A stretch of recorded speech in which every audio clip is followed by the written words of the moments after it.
Hello and welcome to HistoryGrave, a podcast where we talk about history, true crime, or anything else we found interesting. My name is Kate. My name is Melissa. And this week we're going to talk about the JonBenet Ramsay case. I know you don't know much about this case except for what you've read through in the case file on our Google Docs. I'm currently looking at it. Yeah. It's so bad. So we're going to have a lot of fun with this. So everybody who knows true crime knows about JonBenet Ramsay. She was a child beauty pageant queen who was murdered. Oh, God. And everybody, a lot of people have been investigated and tried, and, people have actually been convicted, but nobody thinks that they're the right person. So, yeah, that's fun. Going into it directly, the daughter of John Ramsay and Patricia Ramsay, JonBenet and her brother Burke lived with their parents in Boulder, Colorado. She was killed and found on December 26, 1996. In the early morning hours of that day, her family woke up to find JonBenet missing. Her mother, Patricia, claimed she realized JonBenet was missing after finding a ransom note, which became a point of scrutiny in the case. After the note was found, Patricia Ramsay called the police and then family and friends to inform them, something directly stated against in the ransom note. This is literally right in the beginning of the ransom note, and she immediately does it upon finding the fucking note. It even says, hey, don't alert authorities, your daughter's gonna die. And what'd she do? Alert authorities, daughter's dead. Surprise. Yeah. Surprise. 2 officers responded to the call and were at the house within 3 minutes. After searching the house, they did not find any signs of forced entry, nor did they find JonBenet's body. A forensics team was dispatched soon after the cursory investigation was completed, and they blocked off JonBenet's bedroom to preserve the evidence, but no measure was taken to protect the potential evidence in the rest of the house. Around 1 p.m., John Ramsay and a family friend began to search the house to see if anything was amiss. And they found her in a small room in the basement, which had been overlooked during the cursory investigation. And I'm going to touch on this later, and you're going to think this is absolute bullshit. I already do. Her mouth had been covered by duct tape, a nylon cord was wrapped around her neck with paintbrush from Patricia Ramsay's painting kit appearing to be used to tighten the rope, and a white blanket over her torso. John brought her upstairs, further disturbing and contaminating evidence for the forensic team. Alright, first big thing, the note. I know you're looking at this and you hate the way... It looks like it's written by an 8th grader. So, not even an 8th grader. I had better grammar. I could spell better than this as an 8th grader. So, okay, here's the fun part. They spell shit like business and... Possession wrong, but they spelled achete correctly. He looked it up in whoever this is, which we pretty much know who it is, looked it up in the dictionary. Definitely. Alright, so the ransom note is a big piece of evidence and a big point of scrutiny in this entire case, and it goes as follows. Mr. Ramsay, listen carefully. The exclamation point. Exclamation point. We are a group of individuals that represent a small foreign faction. First of all, I don't think faction is the correct word in that sentence, but whatever. No. We, XX, crossed out, respect your business, spelled incorrectly, but not the country that it serves. Okay, we don't respect this country either. We just live here. We just happen to be born here. Do you think we respect it? No. Also, he could have easily said mafia instead of business faction. Yeah. Wow, thanks. Congratulations. You know one more word than, you did before. Jeez. At this time, we have your daughter in our possession. She is safe and unharmed, and if you want her to see 1997, you must follow our instructions to the letter. You will withdraw $118,000 from your account. $100,000 will be in $100 bills, be in being one word, and the remaining $18,000 in $20 bills. Make sure that you bring an adequate-sized achete, spelled correctly, to the bank. Oh, and in the actual note, there is an accent over the E. They wrote the accent over the E. So, dictionary, basically. Yes. Also, the only reason why I think, the $100 bills and the remaining, Okay, I know that's mainly because they can take it to the bank and not be suspicious. Mm-hmm. Like, they can take it over in, like, groups. And also, I don't think you get taxed on it? I don't know. So it's just not as suspicious. But at the same time, if you just if someone just has that much money, you're going to be suspicious. Oh, yeah. Like, This is the amount of money is actually a thing as well. All right. Why is it so specific? We're gonna bail my buddy out. We need this much money. Oh no. When you get home, you will put the money in a brown paper bag. What's the point of the acheté then? Yeah, what was the point? Like, I will call you between 8 and 10 a.m. tomorrow to instruct you on delivery. The delivery will be exhausting, so I advise you to be rested. If we monitor you getting the money early, we might call you earlier to arrange an earlier delivery of the money, and hence an earlier delivery, crossed out, pickup of your daughter. Any deviation of my instructions will result in the immediate execution of your daughter. That's a strong word there. also, have you noticed because, like, that last delivery was crossed out because he used the word delivery too many times? Yeah. And he was like, well, this sounds dumb, and then just crossed it out. It's still there. It's still fucking there. It's still there. All right. You will also be denied her remains for a proper burial. The two gentlemen watching over your daughter do not particularly like you, so I advise you not to provoke them. Speaking to anyone about your situation, such as the police, FBI, etc., will result in your daughter being beheaded. In the end, she wasn't even beheaded. No. Liar. Liar. If we catch you talking to a stray dog, she dies. What's he gonna tell a fucking stray dog?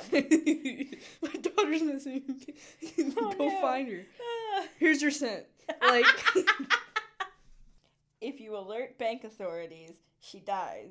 If the money is in any way marked or tampered with, she dies. What if he just got bills that had already been, like, marked or like, were Checked kind for- of messy? yeah, like, to see if they're checked for, like, if they're frauds.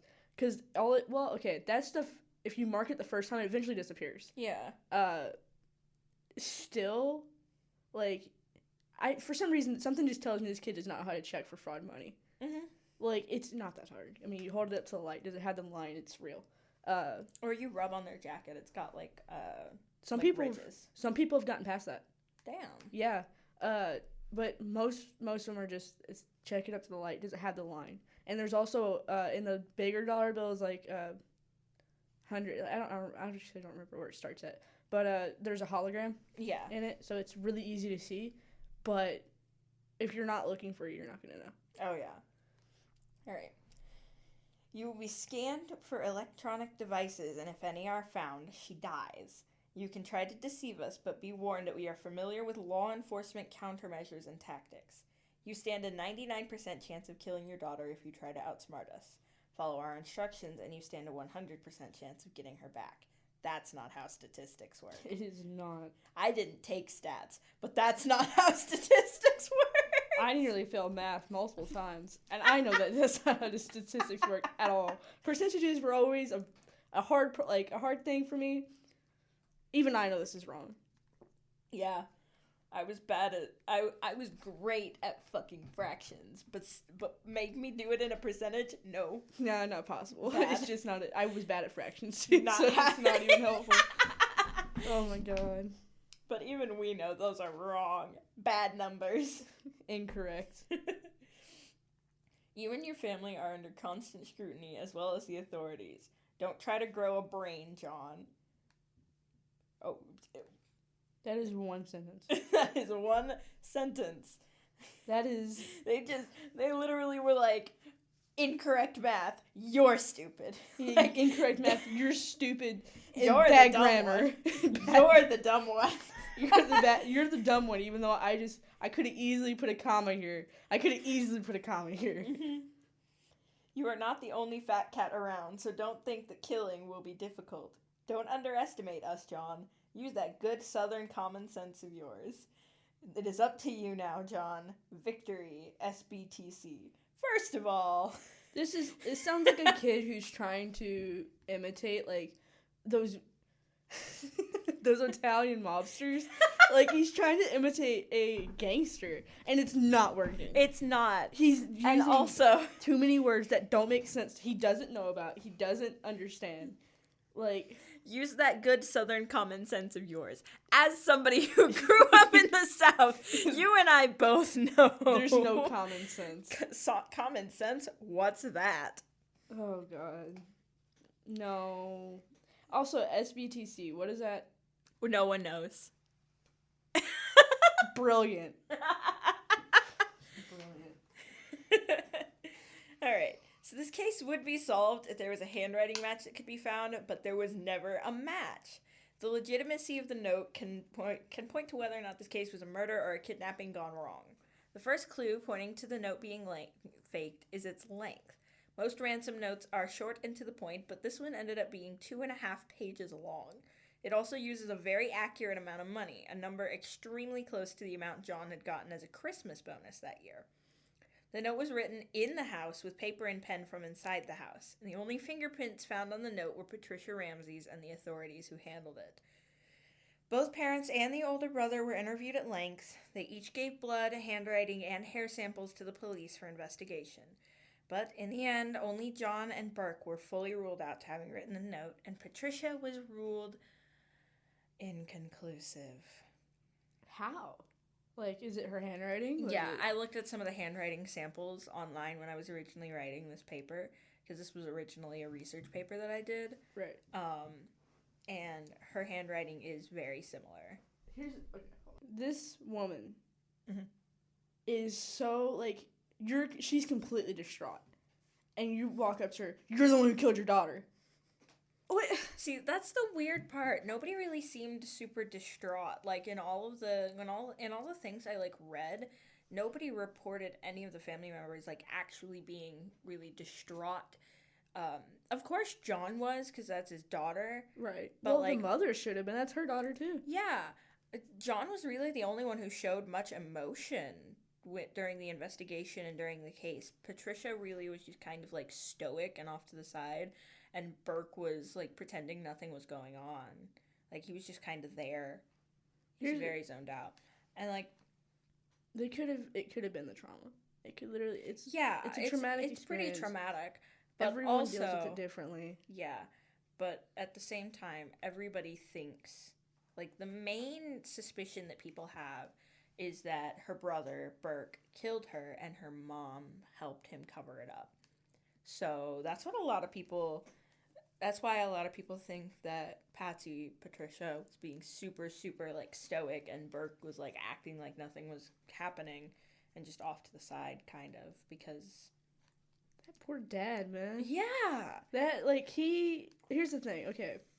I don't know the relationship, like, I don't know much about this case at all, but I don't know much about the relationship with, like, between the mom, the brother, and her, and, like, the little girl. And also I don't know the relationship between her and her father. Yeah. So, was he using her for money? You know, pageant winners, they win. Don't they win money? Yeah, no.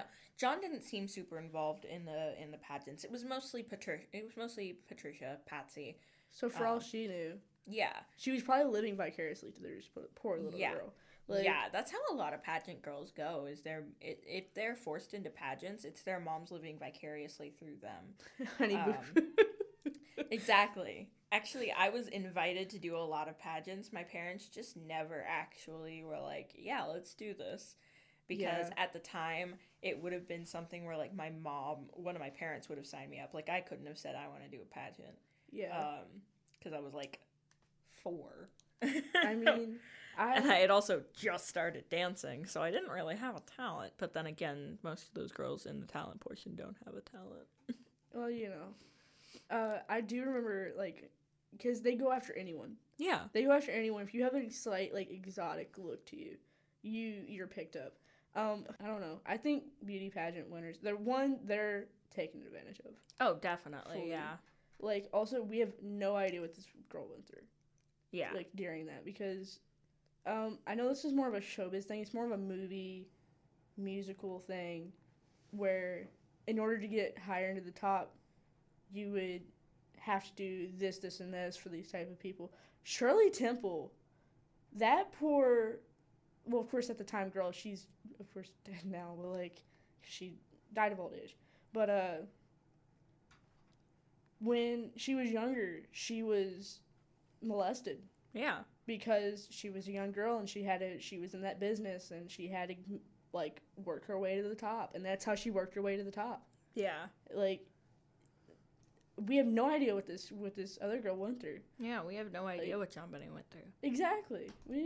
I also remember... she was probably, like, pushed into doing it by her mom. Oh, yeah. Like, to continue doing pageants. No one... I know some people actually genuinely enjoy doing stuff like that because it's just what they do. Yeah. But there has to be some people where that's it. Their parents are just living through them. Or not the parent, but, like, more than likely their mom. Yeah. During police interviews, Patricia Ramsay was identified as the last person to see JonBenet alive, having seen her around 10 p.m. the previous night. The next morning, the family was preparing to leave for a vacation when Patsy found the ransom note on the spiral staircase. But the account quickly changed to the note being found on the back staircase.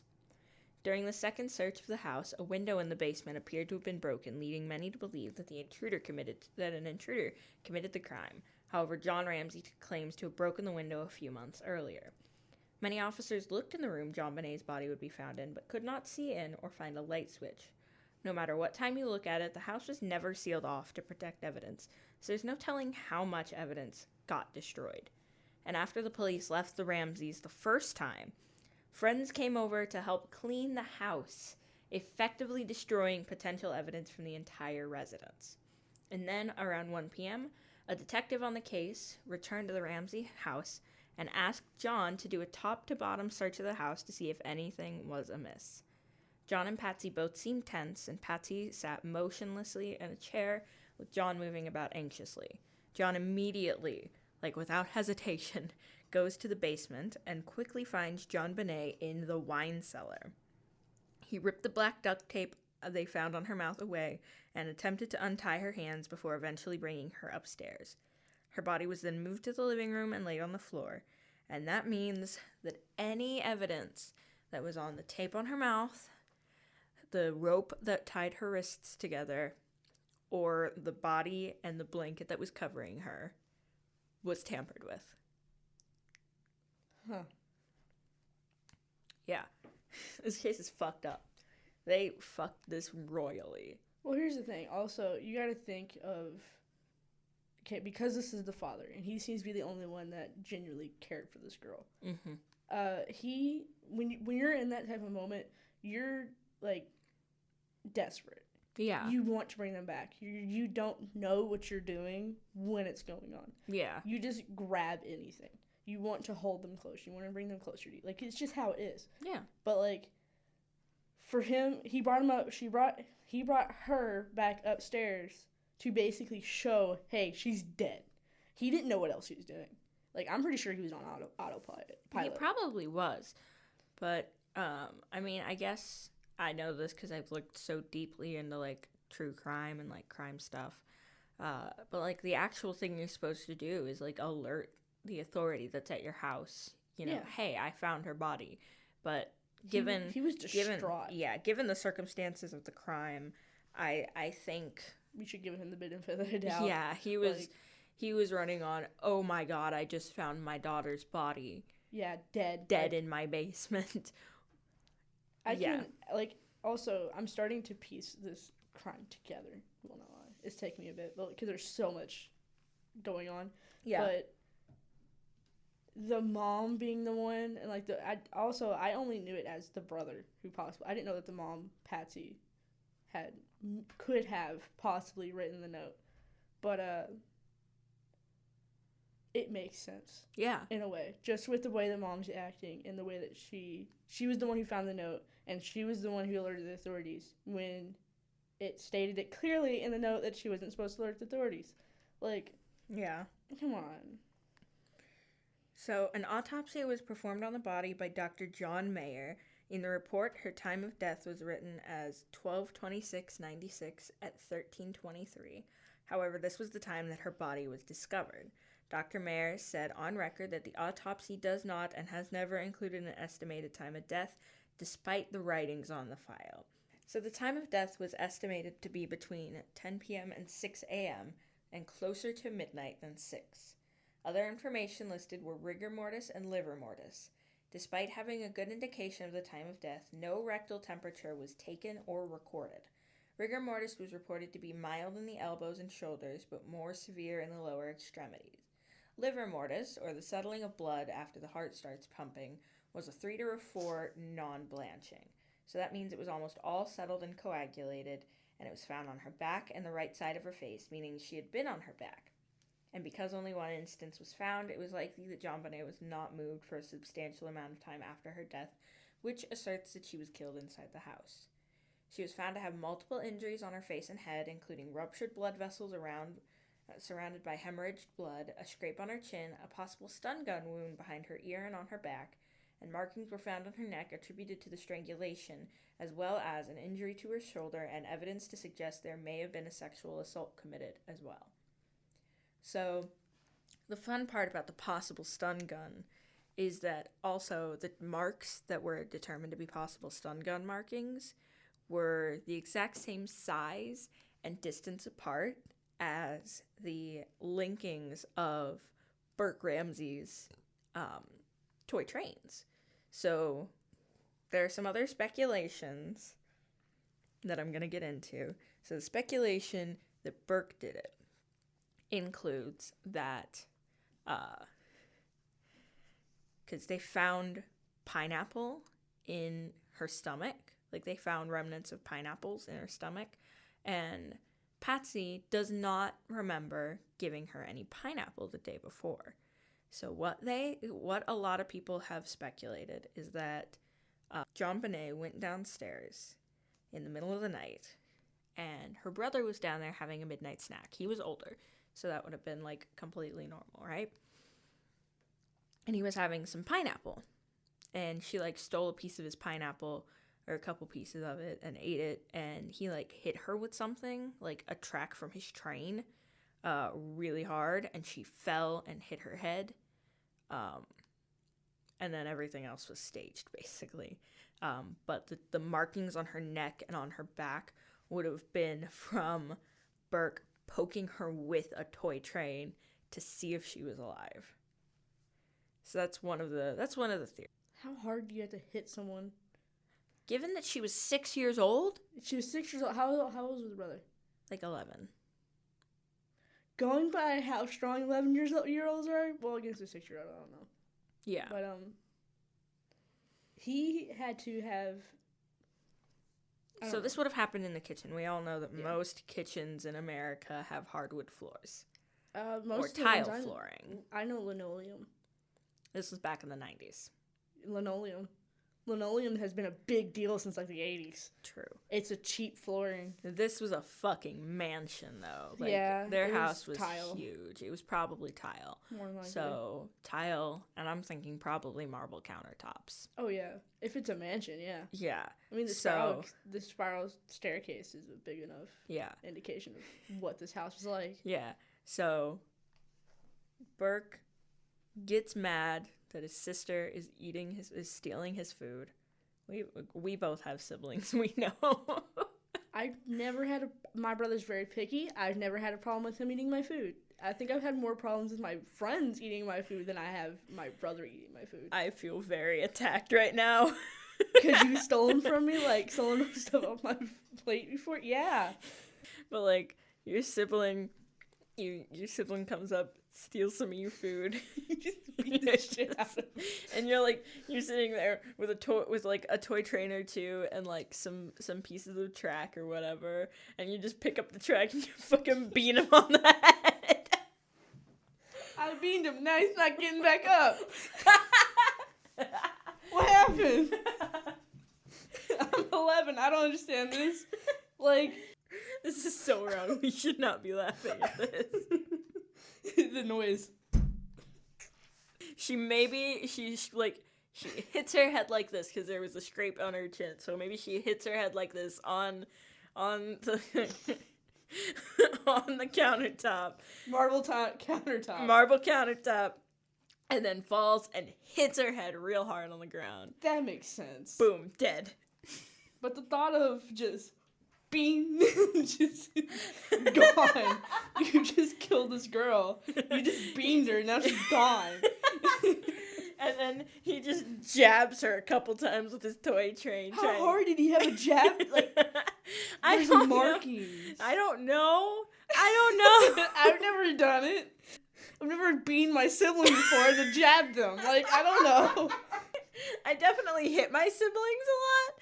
They're older, doesn't count. Then again, I am the baby, and all of my older siblings are guys. So it's like, that's just how you interact with them. You just gotta hit him every once in a while. Sometimes you just gotta fucking smack your brother on the back of the head and tell him to shut the fuck up. I don't think... Me and my brother have a really weird relationship with You really do. We don't act like normal siblings. So I've never hit my brother like that. Like, I've punched him. I've never just playfully smacked him. Me and my brother never fought, per se. Like, we've I've punched him before. Yeah. When I was younger, but, like, I think it was because he was frustrating me and I didn't know what to do. Mm. But, like, I was like a kid. But, like, I've never hit him otherwise. Like, that's the end of the I've never hit him other than that. Like, other than that, I've never hit him. Dead silence. Many people have been investigated for the crime, including all 3 of the family members in the house, a town drifter, Gary Oliva, a local electrician, a former teacher, John Carr, who was a creep and a pedophile. Okay. The family housekeeper, and the town's local Santa Claus actor. Why? Okay, so story has it that JonBenet, like, when he was like a known town person. Like, everybody knew him, everybody loved him. He was Santa Claus. And so, one time JonBenet gave him like a little like plastic vial of glitter. I don't know why, she just did. But he had to go in and get heart surgery, and he insisted that he took the vial of glitter in with him.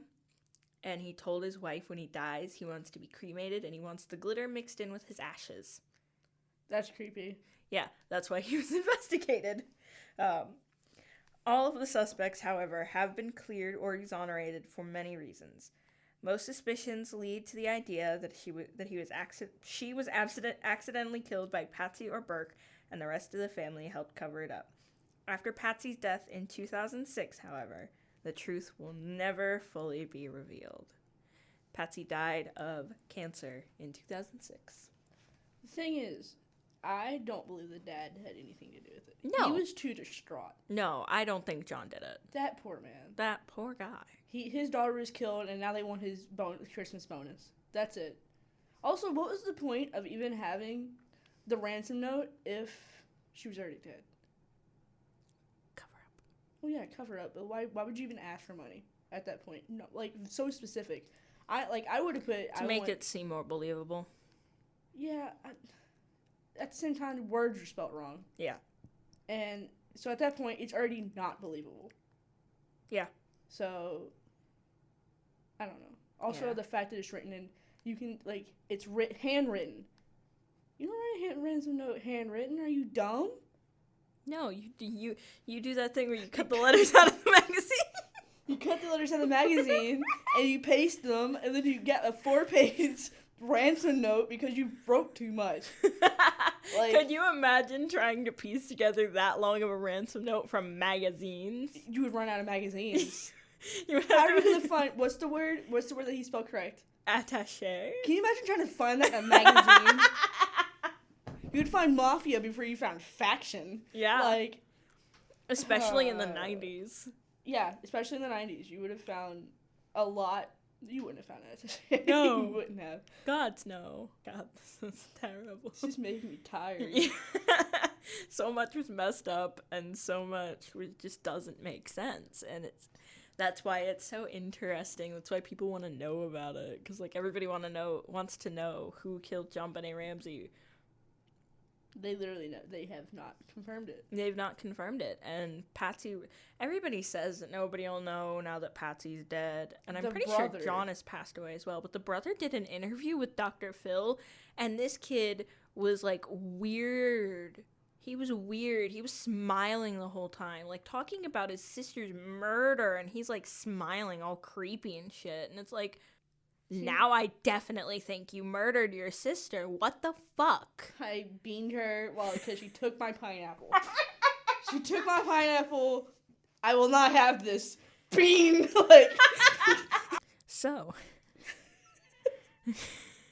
That was a fun case, right? A little bit, Yeah. A little bit of murder. A little bit of death. A little bit of murder. A little bit of conspiracy.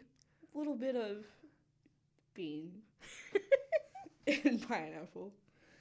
That's me. A little bit of might have killed your sister. A little bit of I smiled while interviewing the death of my sister. Like we're starting to sound like Mambo number 5. All right, thank you so much for listening. If you enjoyed our podcast, keep an eye out for our next episode, which will be about the Sodder Family House Fire. That's all we've got for you today. So we will see you in the next one.